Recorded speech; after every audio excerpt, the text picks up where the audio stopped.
Hey friends, it's Kathy and Tim, and we are back with what we think is going to be our last RV video. But we've gotten so many questions about our amazing trip that we had in April. We traveled from Columbia, South Carolina to the Four Corners of the Southwest and back. Our trip was 32 days, and we rented our RV, a 25-footer from Cruise America, and we just had a great time. But we've had so many questions about specific, a little bit more technical things about the trip that we thought we'd just have a little conversation and ask each other questions, and hopefully this will answer those questions for you as well. And I'm going to start off with a biggie that we get a lot, and that is, how much does it cost to rent an RV? Well, our trip, I think it's just going to depend on how far you're going and how many days, because it's all about days and mileage. So our trip was 32 days, and it was 6,200 miles, and it cost us just a little over $5,000 for the RV, and that includes insurance and taxes. Okay. And you got a discount at some point, And right? I actually, that was after I'd gotten a discount. I'd been doing some research, and I expected it to be a little bit more than that. And there was a flash sale, which I think they do on a regular basis. I think it was 30% off of the day charges, which was significant. Saved us probably, I don't know, $700-800. Yeah. And of course, this isn't gospel. This is just generally our experience, but that can give you kind of a baseline if you're thinking about renting. Another question is gas. How many miles did we go? What was that like in your head and in reality?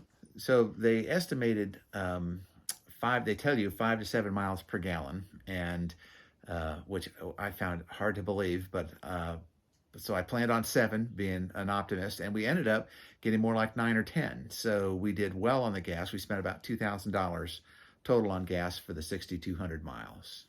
Yeah, and while both of those are certainly investments in great travel, an upside for us, at least for RV, was we really didn't spend a lot of money on food. We ate in the RV, by and large. Mostly it was microwave food or sandwiches. So compared to a 32-day trip where you might be doing a lot of eating out, then I think we really saved some money there. And we also visited national parks, so our entertainment really didn't cost much. Since we are of a certain age, our RV park pass was $20. Our national park pass was $20, and only one of us had to get it, and we were good to go for every national park. Yeah, so there were a lot of ways that we really saved, and I feel like it was a reasonable expense for how much fun we had. And of course, a lot of that was driven by eating in the RV was because of Stella, and just with a dog, it's just harder to find opportunities to eat out, especially if it's too cold to sit out on a patio. Yeah, that's true. That's true.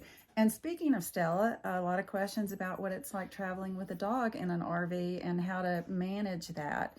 I have had people ask if we ever left Stella in the RV, and we really didn't do that. I think you probably could. I know that in a 25-footer, climate control is a bit more of a question. In the bigger 40-foot RVs that are more like homes, I think that's a little safer environment to leave a pet or pets if you're out all day. And a lot of our neighbors in the RV parks did that and had great experiences with it. As for us, though, we decided to not ever leave Stella in the car and in the RV. And that was a big consideration. She brought us a lot of joy, and we're so glad that we took her, and we would take her again and will. But it did limit some what we were able to do because we weren't able to do as many hikes in the national parks. As Tim said, it limited what we were able to do eating out and that sort of thing. So it was a compromise and a trade-off, but we did love having her with us. Oh yeah, she'll be on the next one. She will be on the next one. How about this biggie? Let's talk sewage. Sewage. Well, we created some sewage, and that is, of course, through the toilet, and that is your black water. And then you also have your gray water, which is everything else. That's your sink, your shower, and it has to be emptied from time to time. And the way that works is you hook up your hose. You're at an RV park. We have full hookups, which means you've got a sewage port right there, and you hook up your hose, and put, one end down the sewage port and the other to your RV. And then very important to know which one's which, because you want to pull the black water first and let that sewage go that's coming from the toilet. And then you want to close that once it's emptied, and then you open up the other, which has all the other water, and it kind of flushes out the line. So that keeps your line clean, and then you just store the line back into the RV, the hose. How big of a deal was it to have to manage that? That was really not a big deal at all. I mean, the first time it was just a little nervous, making sure we had things in the right order, and the hose wasn't going to pop out of the hole in the ground. And I held it securely with my flip-flop feet. With her flip-flops, and but once we got it down, it was very quick and very simple. And I would even, after I had flushed it with the gray water, because we had full hookups and we had water there, then I would flush it with the hose water. So it was, very clean. And of course, it's stored outside, underneath the RV outside, so it doesn't have to be perfectly clean, but that all worked very well. And speaking of water, where does water come from? So water can come from two ways. You can, if you're in an RV park with full hookups, you just hook the hose from the spigot, and you tie it right into the port on the RV, and it's just like you've got city water. It's actually, they call it the city water port, and then you've got as much water as you want to use. If you don't want to do that, there's a 40-gallon water tank, and you just keep that full, and you've got 40 gallons. And that's actually what we used. We never used the city port because 40 gallons was plenty, and we knew we could always refill at the next stop. And what about hot water? How does that work? Hot water is easy, except you have to wait about 20 minutes, and you turn the hot water on, and it's a propane heater that heats the hot water, and 20 minutes later you'll have hot water. And of course, we really use that just for the occasional shower. Yeah, we didn't use hot water for washing dishes. We didn't have many dishes anyway, but really used that water for showers, which really worked well for us and worked out just fine. How often do you have to empty the sewage? We were probably being overly cautious and making sure every second or third day we were overseeing. Speaking of Stella, we were emptying the sewage. You know how many gallons you have. You have, I think it was 26 gallons of black water and 26 of gray water. Now the gray water, you'll just know if your sink starts to back up that you're full, which is not a big deal. The black water, you don't want to be backing up the toilet. Yeah. So we were just cautious, and every second or third day we emptied the sewage. Yeah, thankfully we didn't have any issues with that. Stella has come to say hello to our friends out there, sweet Stella. While we're talking about water, a question that I've gotten several times is, what do we do about washing clothes? And we really had a plan that worked great for that. We traveled for a month, as we said, and we scheduled it. Our schedule happened to work such that at the end of week 1, we stayed with friends in their home, and so we did laundry there. At the end of week 2, which was pretty much halfway through the trip, we actually got an Airbnb for 2 nights, mostly so that we could leave Stella to do some hiking that we wanted to do that she wasn't allowed to do with us. And of course, we did laundry when we were in that home. And then the last 2 weeks, we just didn't do laundry. So that made it very easy for us. The other thing that I liked about that was it helped me in packing, because I was able to think, instead of, oh my gosh, it's 32 days, I just thought I was packing for 2 weeks. And that worked really well for us. Well, we both did a little bit of shopping before the trip to make sure that we had, 16 days worth of the essentials. That's right. That's right. Gosh, I was going to say something else. Oh, the other thing about laundry, though, is in many of the RV parks where we stayed, they had laundromats. We didn't ever use one. I didn't even actually go look at them, but I'm sure that I saw them, and they actually looked fine. Now, yeah. I think it would be very easy to use a laundromat at an RV park. A question that is one that I'm going to ask, because I think it's an important consideration, and we get some questions about this, but it is how significant the weather was for us and will be probably for most anybody in an RV. We were aware of that going into it, and it certainly proved to be true. So talk a little bit about weather and what you have to consider and what we ran into. Well, there's, we never had nighttime temperatures that were too warm where you had to run the air conditioner. We may have run it once or twice when we were, those 2 days that we were down in southern Arizona and New Mexico. If we stopped for lunch and we thought it was going to get too warm.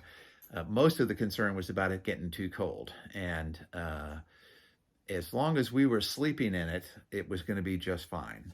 So we did not stay in a hotel when we knew it was going to be down. There was a couple of days it got down to the teens, and we did not stay in a hotel. We stayed in the RV park, and we ran the furnace and or space heater.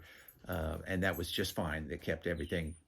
It would have to get very cold before you had to start worrying about lines freezing, unless you just shut it down and left it alone. And we just made sure we didn't do that when it got cold at night.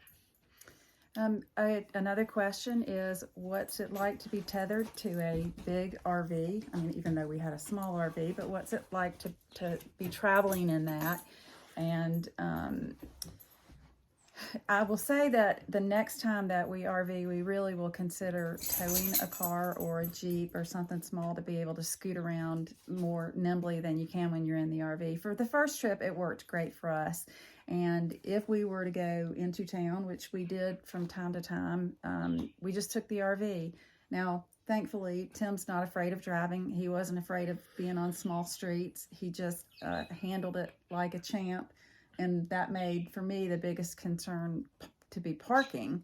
Trying to find a place to park the RV was a consideration. And somehow it always worked out. I don't know. It was a miracle. There was always, we seemed to find parking. But one of the reasons it worked for us on this trip is because we really were on the move. We were, 1 day at a location, 2 at the most. And I think the next trip where we're going to be 4 or 5, maybe even 6 days in a location at an RV park, you're really going to want to be able to get out and get around with a car that you're towing behind. Yeah, and another thing that we did do when we knew we were going to be downtown or in an area that had more limited parking, you really can Google it, and I would just Google the city or the town, and often they'll tell you where there's RV parking available, and so we tried to work around it that way, and that was also helpful, but somehow it just seemed to work. Let's see, what else? Those are the things that I had written down. Can you think of anything else that was significant that you might want to share? I didn't have any problem with overhead clearance anywhere we went. Oh yeah. You just have to keep in mind that you're driving and looking at your ceiling, and you've got to remember there's another 4 or 5 feet above that for that compartment that's overhead. And I think I came close to a hotel sign once when I got over to the side of a parking lot, and then there was the trip through the tunnel in Zion Park, where they actually we exceeded the limit, so they have to send you down the center of the tunnel, and you get a special permit, and they stop traffic coming from the other direction so you can go right down the middle and make it through. And you just have to keep remembering that you're going down the middle and not start to slide back over as you get towards the end of the tunnel, because you will run right into the side wall of the tunnel. That was an experience driving an RV through that tunnel, but it all went really, really well. So hopefully this is helpful. If you have other questions, just send them to me or comment on this video or comment on the blog, and I'll be happy to try to get a good answer for you. We were novices. We're still pretty novice at it, but at least we have a little experience under our belt. And as you have heard before, we absolutely loved it. We are huge advocates for the RV lifestyle and are already planning our next trip. We can't wait to get back out on the road. I'd say just in general, these Cruise America RVs they keep it simple. They keep it simple, stupid, because they know that it's mostly novices, and just about anybody can figure it out and get the hang of it, and be driving like a pro in a few days. Yeah, that's absolutely true. Well, thanks for watching. Thanks for being here with us, and go RV.